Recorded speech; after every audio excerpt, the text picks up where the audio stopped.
There is something almost deceptively simple about applause. Two hands meet, a sharp percussion of skin against skin fills the air, and for a brief moment the room seems unified, synchronized, relieved of ambiguity. We clap at concerts and lectures, at political rallies and academic conferences, at weddings, award ceremonies, even at performances we did not entirely understand but felt socially obliged to appreciate. The gesture is so ordinary that it rarely invites scrutiny. It appears instinctive, almost biological, as though enthusiasm had simply found its most efficient acoustic form. And yet, if we pause for a moment, not to interrupt the gesture, but to examine it, it becomes increasingly difficult to treat applause as spontaneous. The act is synchronized, rhythmic, socially contagious. It emerges at particular moments, follows implicit rules, and ends almost magically at the same time. No one formally announces when to begin, and yet everyone knows, or more precisely, everyone has learned, often without remembering when the lesson took place. The question, then, is not merely why we clap. It is when this gesture became a ritual, how it acquired structure, and what point it ceased to be a simple sound and became something more complicated, a signal, a performance, perhaps even a measure of loyalty. To answer that, we must begin where public life first became theatrical in a political sense, ancient Rome. Welcome, I'm Angelina, and tonight I would like to examine something deceptively simple. Shall we begin?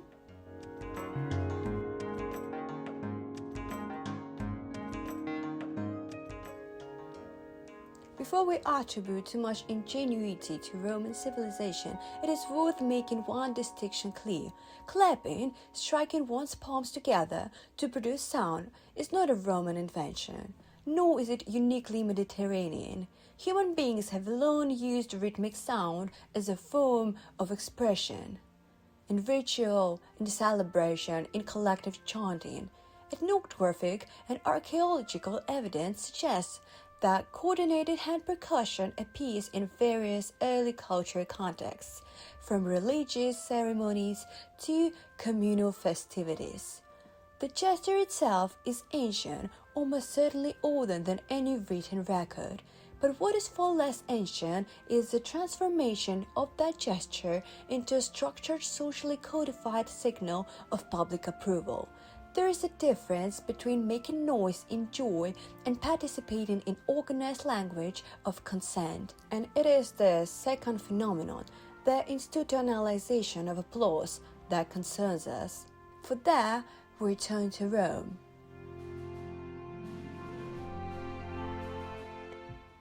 Roman applause was not an abstract cultural habit. It was documented, observed, and occasionally manipulated phenomenon. Suetonius in the 12 Caesars notes that Emperor Nero was deeply attentive to public reaction during his performances. Nero, who took his artistic ambitions very seriously, perhaps more seriously than his audience did not merely perform, he required approval. Historical accounts suggest that he arranged for organized groups with an audience to ensure that applause was both immediate and sustained. These professional applauders, positioned strategically, set the tone for the rest of the crowd. Approval became contagious, not by accident, but by arrangement. Tacitus, writing with characteristic skepticism, describes how public acclamations in the Senate often functioned less as spontaneous expressions and more as rituals of compliance. Senators applaud not necessarily because they were persuaded, but because applause was expected. In Imperial Rome, public enthusiasm could become a form of political insurance. The phenomenon extended beyond Nero. Emperor Augustus reportedly valued carefully staged public appearances, aware that visible enthusiasm strengthened legitimacy. Later emperors, particularly in periods of instability, relied heavily on orchestrated approval to project stability. It is also important to note that Roman audiences differentiated between forms of applause. Scholars of Roman performance culture have identified variations in rhythmic clapping, coordinated exclamations, and even stylized gestures that signaled degrees of approval. Applause could be brief and polite or prolonged and emphatic. It carried nuance. This nuance reveals something subtle yet crucial. Applause in Rome functioned almost as a public metric. It was audible data. A ruler could listen to it, interpret it, fear this absence. In a society where political legitimacy depended on spectacle, applause became both thermometer and theater. It measured sentiment while simultaneously shaping it. And here we encounter a civilizational development of lasting consequence. The recognition that collective sound can be engineered. Once applause becomes engineerable, it ceases to be merely expressive. It becomes strategic.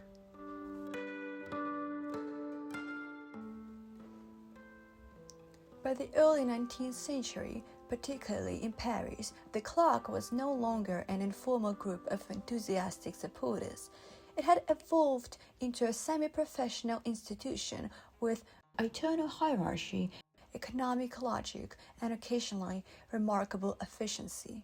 Accounts from the period describe organized clock groups operating in major theaters such as the Opera and the Comédie Française. These were not random spectators. They were led by a chef de clock, a coordinator who negotiated directly with performers or their agents. Payment secured not only applause but strategic orchestration. Within the clock itself, roles were differentiated. Some members specialized in vigorous applause at climactic moments. Others, known as Rire, were responsible for initiating laughter to signal that the line was humorous. There were even pleureuses, individuals tasked with visibly weeping during particularly emotional scenes, thereby amplifying the dramatic effect and encouraging sympathetic reaction from the broader audience. Approval became engineered affect, carefully timed, professionally delivered, and occasionally invoiced. Imagine the scene, a dimly lit Parisian theater, velvet curtains, the murmur of anticipation. An actor delivers a monologue. For a brief second, the room hesitates, and then, precisely on cue, a wave of applause erupts from one section of the hall. Laughter follows, a few audible sighs. The rest of the audience, uncertain but unwilling to appear indifferent, joins in. The performance has not changed, but its reception has. What is striking here is not merely that existence of paid applause, but the normalization of it. Contemporary observers did not treat the clock as scandalous. It was part of the machinery of performance. Reputation, after all, required assistance, and assistance in Paris could be arranged. In this environment, applause ceased to be a direct reflection of sentiment. It became a technology of persuasion. The theory thus reveals a crucial transformation in the history of approval. What Rome used to stabilize political authority, modern Europe adapted to stabilize cultural hierarchy. Applause was no longer only about rulers, it was about visibility, prestige, and the fragile economic of public recognition. And perhaps, for that first time, approval could be bought in advance. If the early modern theater revealed that approval could be orchestrated, the 19th century demonstrated that it could scale. Industrialization did more than transform economies. It reorganized bodies in space. Cities expanded, public squares filled, and political gatherings grew in size and intensity.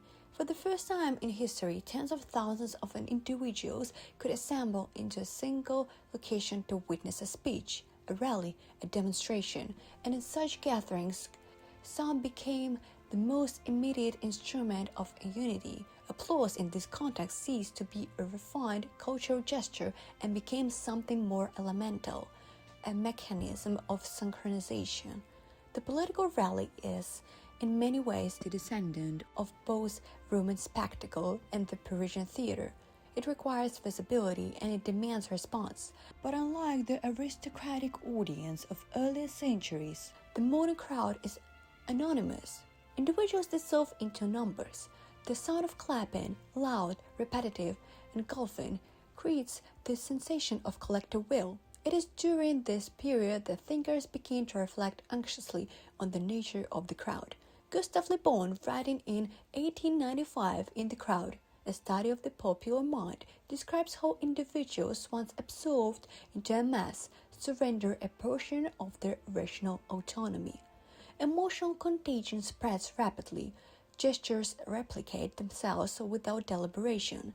In such a state, approval can become reflex rather than choice. One need not accept all of Le Bon's conclusions. History has been unkind to some of them. To recognize the pattern he observed. Applause in the mass political meeting functions not merely as appreciation, but as amplification. It reassures the speaker. It pressures the hesitant. It transforms agreement into spectacle. And here we encounter another subtle shift. In Rome, applause signaled loyalty abroad.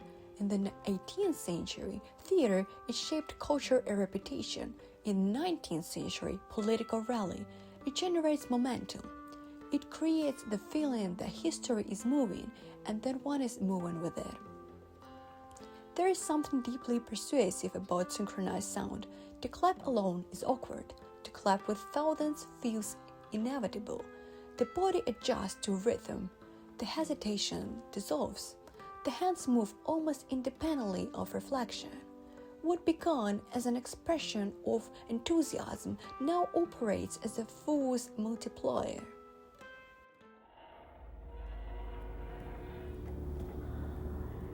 In the 20th century, applause crossed a threshold from persuasion to peril. Totalitarian regimes did not invent collective enthusiasm, they inherited its mechanism from Rome, from theater, from the modern political rally. But they refined it to a degree that revealed something chilling about synchronized approval. It could be sustained beyond sincerity. One of the most frequently cited episodes concerns a party conference in the Soviet Union during the 1930s. According to accounts later published by Alexander Solzhenitsyn in the Gulag Archipelago, after a speech praising Stalin, the audience erupted into prolonged applause. No one wished to be the first to stop. Minutes passed. The clapping continued. To cease would have been conspicuous. Conspicuousness in the political climate could be fatal. Eventually, one factory director reportedly sat down first. He was arrested shortly thereafter. Whether every detail of this story unfolded precisely as later remembered is less important than the structural truth it captures. In Stalinist political culture, public displays of enthusiasm were not optional expressions. They were tests. Approval had to be visible, audible, and sufficiently intense. Applause was no longer a reflection of agreement. It was evidence of survival. The same dynamic appeared in different forms in other 20th century regimes.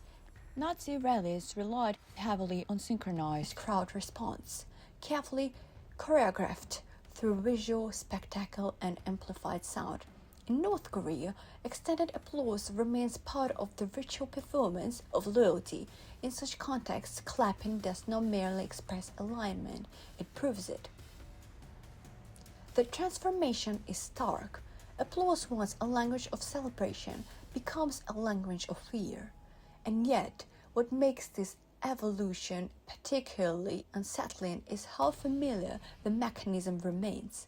The body still responds to rhythm. The sound still generates momentum. Only the stakes have changed. In these regimes, silence could accuse. hesitation could isolate. To stop clapping first was to step outside the collective, and stepping outside the collective was precisely what such systems could not tolerate. What Rome understood as spectacle, and what modern politics embraced as a momentum, totalitarianism perfected as compliance. It would be tempting to treat the 20th century as the dramatic climax of the story, to reassure ourselves that prolonged applause under authoritarian regimes represents an aberration rather than continuation.